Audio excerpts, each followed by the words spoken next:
Younger generation हमारे साथ फूले अम्बेडकर विचारधारा के अंतर में काम करने तो फूले अम्बेडकर विचारधारा है, हम मूल निवासी है, जहाँ है सिंदूर सभ्यता वो भारत हमारा है। ये सोच कहाँ कैसा आ रहा है, कहाँ से आ रहा है? वो आर्य ब्राह्मणों को सोच है। और बामसेफ के वजह से हम सारे देश में ओबीसी, एससी, एसटी, माइनॉरिटीज, मूल निवासी का जो हमारा एक्शन प्लान है, जो विचारधारा है, ये विचारधारा हम अगले 50 ईयर्स से बामसेफ से from the Inception of BAMCEF 50 साल से हम निरंतर प्रचार प्रसार करके हम जा रहा है। सभाध्यक्ष doctor Sanjay Ingole ji, other dignitaries in the dais and respected dignitaries sitting before me, Jai Bhim, Jai Mool Nivasi। So today's topic आज का विषय है मूल निवासी शक्ति को पुनरुत्थान से ही होगा, ब्राह्मणवादी धम्म का पटाक्षेप।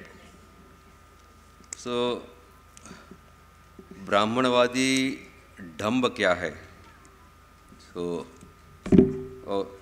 और ब्राह्मणवादी का सोच क्या है?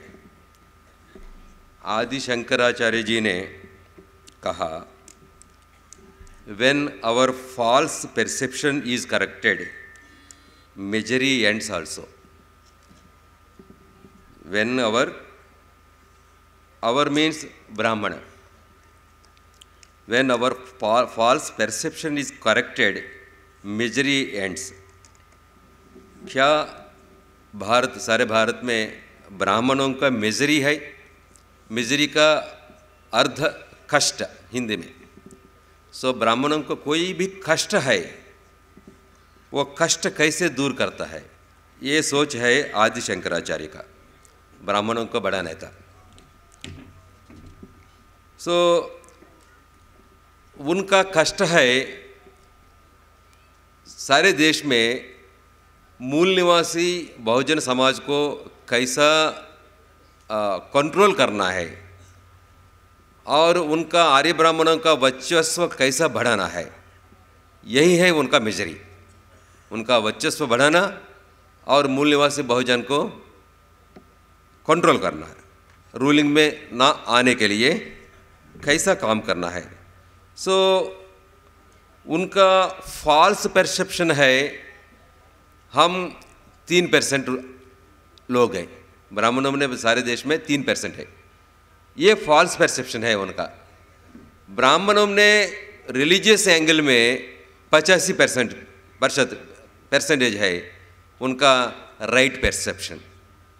सो जब ब्राह्मण 85 मानता है, रूलिंग कर सकते, मेजरी कष्ट दूर हो जाएगा।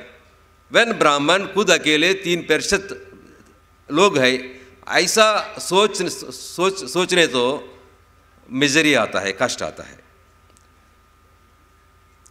सो उनका मिजरी दूर करने के लिए क्या करना है, वो क्या कर रहा है, हम क्या करना है, अभी हम इसी सेशन में कुछ पॉइंट्स डिस्कस करेंगे।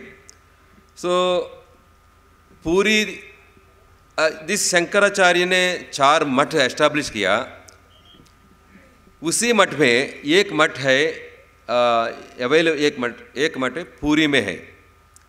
वो पूरी मठ का मठाधिपति स्वामी निश्चलानंद सरस्वती। स्वामी निश्चलानंद सरस्वती ने कहा, इस देश में हम रूलिंग करने के लिए ये काम करना है। वो काम है मनुस्मृति महाभारत।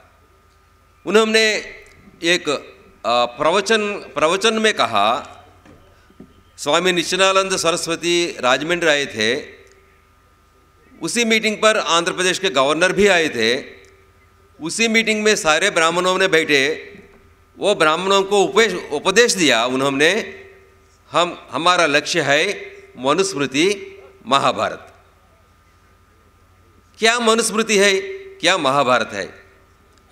मनुस्मृति में सारे देश में ओबीसी, एससी, एसटी 6000 जातियों के टुकड़े टुकड़े करके वो पालन कर रहा है।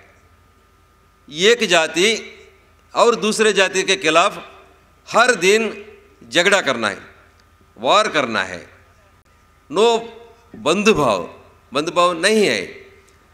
ऐसा करना उस जातियों के अंतर में झगड़ा पैदा होना, निरंतर झगड़ा करने के लिए काम करना उनका लक्ष्य है। वही है मनुस्मृति। आज बाबा साहब ने मनुस्मृति को दहन किया 25 दिसंबर। इसी दिन ब्राह्मणों का मनुस्मृति में क्या है, उनका एक्शन प्लान क्या है, उनका पॉलिसी क्या है, हम डिस्कस कर रहा है। मनुस्मृति अमल करने के लिए उन्होंने, स्वामी निश्चलानंद ने कहा, मनुस्मृति अमल करने के लिए हम महाभारत का रोल करना है। महाभारत महायुद्ध है। ये युद्ध का नीति जातियों के अंतर, एक जाति दूसरे जाति को झगड़ा करने के लिए हम सभी काम करना है। यही है हमारा एक्शन प्लान। नहीं है तो कष्ट मिलेगा, मिजरी आएगा।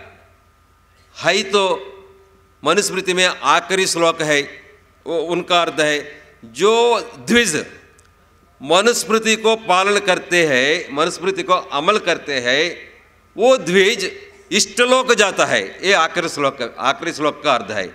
इष्टलोक में क्या है? सपोज हेवन, स्वर्ग में भी इंद्र ऐसा सम कंट्रोलिंग मैकेनिज्म है।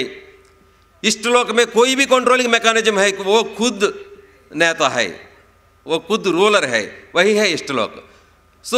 मनुस्मृति अमल करने तो जो द्विज मनुस्मृति अमल करने वाला है, वहाँ इष्टलोक जाने का मौका है। यही है मनुस्मृति का आखिरी श्लोक का अर्थ है।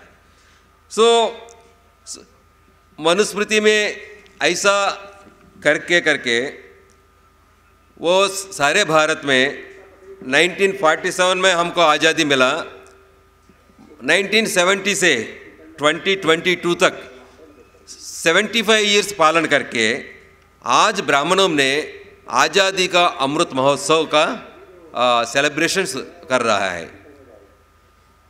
आज़ादी का अमृत महोत्सव इस 75 ईयर्स में, सालों में लगभग 2 इम्पॉर्टेंट ब्राह्मण पॉलिटिशियंस है। वह पहले पॉलिटिशियन है other than Nehru family, PV Narasimha Rao, और दूसरे पॉलिटिशियन है other than Nehru family, Pranab Mukherjee. PV Narasimha Rao ji ने उनका पॉलिटिकल करियर सन 1957 में शुरू किया। 2017 तक उनका एक्टिव पॉलिटिकल समय है, लगभग 60 ईयर्स है।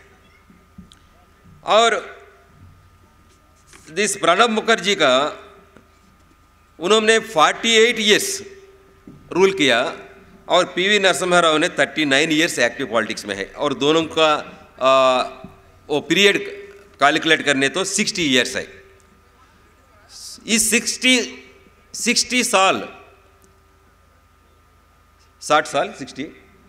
60 साल रूल में सारे भारत का इकॉनमी, सारे भारत का बजट, सन 1947 में भारत का बजट है 197 करोड़ रुपया, 197 करोड़।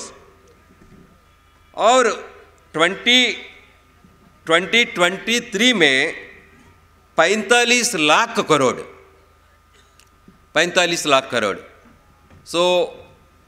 197 करोड़ से 45 लाख करोड़ तक भारत का बजट बढ़ाया। इतना पैसा हर साल खर्चा कर रहा है सारे देश में।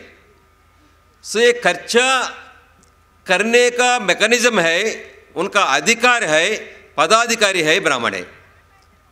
सारे देश में ये ब्राह्मण रूलिंग करके वो ब्राह्मण हमारा ओबीसी, एससी, एसटी नव युवाओं को कह रहा है, आपका जाति में जो कर्मचारी है, वो कर्मचारी उनका काम कर रहा है, आपके खिलाफ कुछ भी नहीं कर रहा है। ये उनका निरंतर ट्रेनिंग दे रहा है हमारे यूथ के लिए। सो हमारा यूथ को, हमारा युवजनों को, हमारा कर्मचारियों को खिलाफ फाइटिंग करने के लिए ट्रेनिंग हर दिन हर साल कुछ एक्शन प्लान लेकर सारे देश में ब्राह्मणों ने कर रहा है।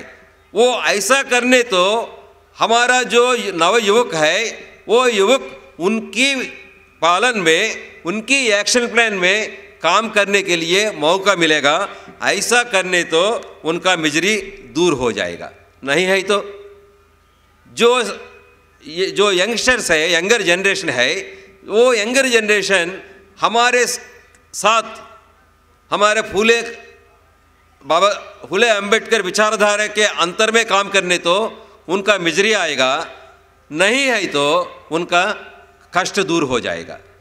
सो सारे देश में वो ब्राह्मणों ने उनका सिद्धांत डिवाइड एंड रूल का पॉलिसी हजारों सालों से वो इम्प्लीमेंट कर रहा है। और हम क्या कर रहा है, हमारे विचारधारा है, फूले अंबेडकर विचारधारा है, हम मूल निवासी है सारे, हम भारत का देशवासी है। अभी सिंदूर सभ्यता से हम एक स्लोगन भी आए हैं, जहाँ है सिंदूर सभ्यता वो भारत हमारा है, ऐसा स्लोगन भी है। सो इस देश में सम्राट अशोक जी ने पालन किया, वो स्वर्ण युग है। सो जब हमारा रूलिंग हमारा मूल निवासी बहुजन रूलिंग में आता है तब हमारा मिजरी दूर हो जाता है। जब आर्य ब्राह्मण का रूल आता है हमारा मिजरी बढ़ाएंगे और आर्य ब्राह्मणों का मिजरी दूर हो जाएंगे। सो इसी कॉन्सेप्ट से वो ब्राह्मणों ने काम कर रहा है और वो निरंतर उनका एक्शन प्लान बदलने वाला है। आज का स्ट्रैटेजी निरंतर नहीं चलते हैं। आज का स्ट्रैटेजी अलग है, षड्यंत्र अलग है, और कल का स्ट्रैटेजी अलग है, आने वाले दिनों का स्ट्रैटेजी अलग है। हम फील्ड में काम करने के समय हर ओबीसी, शेड्यूल्ड कैस्ट और शेड्यूल्ड ट्राइब एम्प्लॉइज और एजुकेटेड पीपल और नौजवानों से बात करने के समय जब हम मूल निवासी का बात करने तो उनका अंडरस्टैंडिंग कम है। ओबीसी समाज को जाकर हम ओबीसी कहने तो उनका अंडरस्टैंडिंग कैपेसिटी कम है, और उनका जाति के बारे में हम बातचीत करने तो उनका अंडरस्टैंडिंग कैपेसिटी है बहुत ज़्यादा है। हर ओबीसी मीटिंग में, हर ओबीसी जातियों का मीटिंग में सभी ओबीसी जातियों का वो एजुकेटेड क्लास वहीं पर आने के बाद वो कह रहा है जय ओबीसी मत करो, जय कुर्मी करो। तो उनका जाति को जय करो, ओबीसी को मत जय करो। क्यों ऐसा कर रहा है? अरे ओबीसी हमको क्या किया, हमारा जाति हमको कुछ किया। ये सोच कैसा आ रहा है, कहाँ से आ रहा है? वो आर्य ब्राह्मणों को सोच है। वही सोच शेड्यूल्ड कास्ट का नवयुवकों में भी, उनका दिमाग में भी है। ऐसा सोच हर दिन हर साल वह उनका मैकेनिज्म से एजुकेट करके हमारा दिमाग में वो इंसेट कर रहा है। और बामसेफ के वजह से हम सारे देश में ओबीसी, एससी, एसटी, माइनॉरिटीज़, मूल निवासी का जो निनाद है, मूल निवासी का जो हमारा एक्शन प्लान है, जो विचारधारा है, ये विचारधारा हम अगले 50 ईयर्स से बामसेफ से, from the Inception of BAMCEF 50 साल से हम निरंतर प्रचार प्रसार करके हम जा रहा है। दो विचारधारा सारे भारत में चल रहा है, जातिवाद और हमारा विचारधारा है मूल निवासी बहुजनवाद। अकेला जातिवाद है इस देश के लिए सूट नहीं हो सकता है। मेजॉरिटीवाद, मूल्यवासी बहुजनवाद, ये मूल्यवासी बहुजनवाद हम प्रचार प्रसार करके वो एजुकेट करके हमारे सारे एजुकेटेड क्लास और यूथ को हमारे फेवर में लेके आने तो हमारा मिजरी दूर हो जाएगा। हम कर रहा है, ऐसा कर रहा है, इसी की वजह से अभी ब्राह्मणों में खतरा पैदा हो रहा है और इसी खतरा से वो उन्होंने मनुस्मृति महाभारत ऐसा ऐसा वो पॉलिसीज डिजाइन करके रास्ता पर आ रहा है।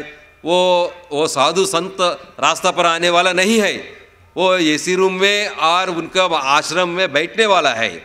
आज का दिन उनका आश्रम छोड़कर बाहर आ रहा है, बाहर आकर उनका विचारधारा ओपनली कह रहा है। क्यों कह रहा है कि हमारा विचारधारा से वो खतरा है और डर पैदा हुआ, इसी डर से वो समाज में हमारे खिलाफ प्रचार प्रसार कर रहा है। हम भी प्रचार प्रसार हमारा विचारधारा कर रहा है। दो डिफरेंट विचारधारा है, डायगनली ऑपोजिट डायरेक्शन में चलने वाला है। हम ज़्यादा से ज़्यादा काम करने तो हमारा विचारधारा आने वाले दिनों में हमको जय मिलेगा। इस